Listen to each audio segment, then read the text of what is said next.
Bonjour à toutes et à tous. Nous voici donc réunis pour une seconde réflexion sur la chevalerie spirituelle. Dans la première, nous avions surtout parlé de vocabulaire et de manière de comprendre les éléments de langage que nous utilisons pour essayer d'accéder à la vibration fondamentale du verbe qui s'exprime à travers eux. Aujourd'hui, nous allons aborder un second point extrêmement important qui consiste en la mixité de notre chevalerie. En effet, très souvent, lorsqu'on parle de chevalerie, on ne voit que l'être humain dans sa dimension masculine, oubliant ainsi la moitié de l'humanité, plus que la moitié de l'humanité, dans le cheminement spirituel. Et bien dans notre chevalerie, ce n'est pas du tout le cas, car les hommes et les femmes sont acceptés aussi bien dans le cheminement en tant que frères et sœurs. Donc les hommes et les femmes cheminent ensemble, mais ils ne cheminent pas de la même manière. Et c'est l'une des particularités de cette mixité. Il n'est pas question en effet de gommer les différences, il est encore moins question de mettre en concurrence les deux sexes, il s'agit d'obtenir au contraire une complémentarité totale dans l'harmonie pour pouvoir aborder tous les problèmes et toutes les manières de les percevoir. Cette complémentarité est en fait indispensable pour pouvoir comprendre dans son ensemble le phénomène humain. Aussi avons-nous des activités légèrement différenciées entre les hommes et les femmes. En tous les cas, les activités rituelles, les activités sacerdotales et les activités spirituelles portent chacune une coloration spécifique à la condition d'homme ou de femme. Pour manifester cette distinction entre la chevalerie féminine et la chevalerie masculine, nous n'utilisons en effet pas les mêmes termes pour désigner le chevalier et sa sœur. Sa sœur est désignée par le terme d'Amazone. Amazone. Voilà un terme qui peut tout de même poser question. On revoit bien sûr des femmes guerrières qui se sont même tranchées le sein pour pouvoir mieux tirer l'arc et combattre les hommes. Eh bien, ce n'est pas du tout dans ce sens-là, évidemment, que nous utilisons ce terme. Il s'agit tout bêtement de revenir aux origines. Aux origines, c'est-à-dire à la légende grecque, où les Amazones étaient des gardiennes, les gardiennes des pommes d'or dans un jardin situé au couchant, au Ponant, à l'ouest du monde, et ce jardin était nommé Jardin des Hespérides. Nos sœurs Amazones sont donc les gardiennes de pommes d'or qui sont situées entre guillemets au soleil couchant. Symboliquement, cela signifie qu'elles doivent particulièrement intervenir au moment où le soleil initiatique va se coucher pour l'humanité, c'est-à-dire au moment de la fin d'un cycle. La pomme a toujours été un symbole de révélation et les pommes d'or constituent donc les révélations déterminantes que nos sœurs doivent nous apporter pour pouvoir franchir cette étape qui un peu se précipite vers nous en cette fin des temps. Le rôle des Amazones est donc essentiel et la résurgence, évidemment, s'appuie beaucoup sur cette intuition, ces connaissances féminines, intuitives plus spécialement, qui vont nous apporter des éléments déterminants pour la révélation des derniers temps. En ce sens, dans la révélation fondamentale que nous allons vivre, les sœurs jouent le rôle de source de connaissances que nous regroupons sous le qualificatif d'autorité. Elles jouent donc le rôle d'autorité par rapport aux hommes qui, eux, vont réaliser les actions nécessaires à cet accomplissement et que nous regroupons sous le terme pouvoir. Autrement dit, dans la chevalerie spirituelle, les Amazones tiennent l'autorité et les hommes manifestent le pouvoir. On peut donner divers exemples pour comprendre un peu comment les deux sont étroitement associés sans être concurrents. On a l'habitude de donner l'exemple d'un paralytique qui serait sur les épaules d'un aveugle. L'aveugle qui marche, qui agit, c'est le pouvoir. Le paralytique qui est situé sur les épaules, c'est celui qui voit, c'est celui qui prévoit, qui voit en avant, c'est donc l'autorité. Ainsi donc, nous cheminons en tant que chevaliers avec, entre guillemets, les Amazones sur nos épaules.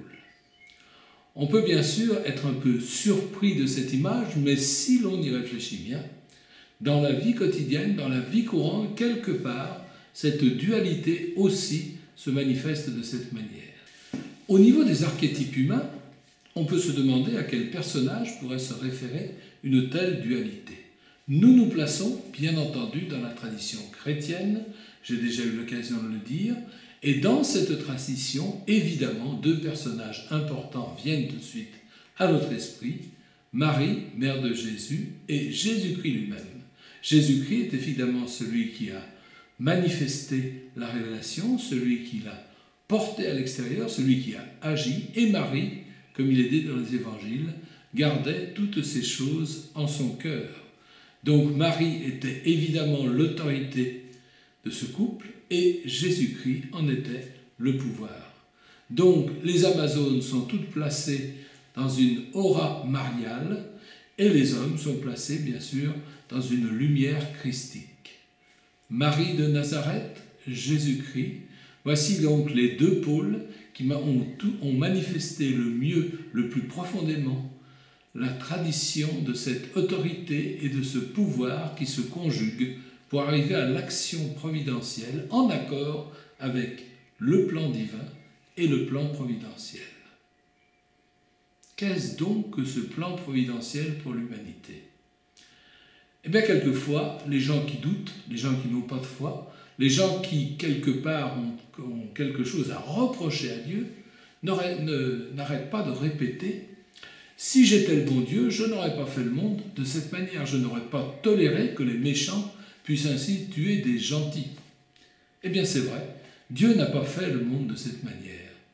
Il l'a prévu pour le bonheur de l'humanité et non pas pour son malheur. Mais il a créé l'homme libre, remarquable et redoutable pari, qui fait que cette liberté nous a entraînés quelque part sur des chemins de traverse où le mal peut quelquefois, de manière momentanée, l'emporter sur le bien et où quelquefois les idées les plus farfelues, les plus fausses, l'emportent sur la vérité. Oui, mais, comme disait le penseur profond qui était Albert Einstein, les imbéciles finissent toujours par mourir et le mal finit toujours par succomber, entre guillemets, sous le bien.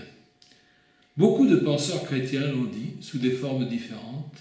Beaucoup l'ont espéré, beaucoup l'ont proclamé, pour ainsi rappeler à l'homme, rappeler à la femme, que les injustices que nous voyons ne viennent pas des lois divines, mais sont toujours, au contraire, en contradiction avec les lois divines, à condition, bien sûr, à condition d'avoir une hauteur de vue suffisante pour pouvoir percevoir ces lois divines.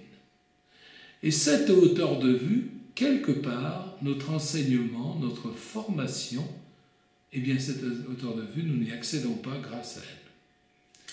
Nous sommes mal préparés à gérer les problèmes dans leurs dimensions les plus universelles. Aussi, il faut quelque part se débarrasser un peu de cette formation qu'on nous a imposée, ou tout du moins d'en garder les bons éléments pour retrouver en soi-même les autres éléments, ceux qui sont déterminants, ceux qui vont nous permettre de comprendre, ceux qui vont nous permettre de trouver la ligne de vie que notre âme avait choisie avant son existence. Car en effet, nous croyons que l'âme préexiste à la manifestation incarnée. C'est bien sûr en contradiction avec quelques dogmes catholiques, en contradiction avec beaucoup de penseurs chrétiens, mais c'est une réalité qui explique vraiment beaucoup d'éléments de notre vie. Nous avons été, avant de venir sur cette terre, et nous serons au-delà de cette existence incarnée, et nous reviendrons dans cette existence terrestre, toujours pour apprendre, accomplir, aider, aimer, et ainsi manifester la justice divine sous toutes les formes qu'elle peut prendre. Voici donc les éléments essentiels que nous voulions partager avec vous pour ce deuxième entretien. Il s'attache à une tradition chrétienne extrêmement ancienne, à une tradition chrétienne extrêmement lumineuse, qui explique beaucoup à la fois des problèmes que l'on peut rencontrer dans la relation entre l'homme et la femme, mais qui propose aussi tant de lumière dans cette relation que le bénéfice n'en fait aucun doute. Ainsi donc, hommes et femmes enfin réconciliés peuvent cheminer côte à côte le long du sentier lumineux de la quête du Graal pour arriver à compléter leurs deux points de vue et ainsi mieux comprendre ce qui fait se mouvoir et la terre et les étoiles, comme disait le poète Dante dans la conclusion du Paradis.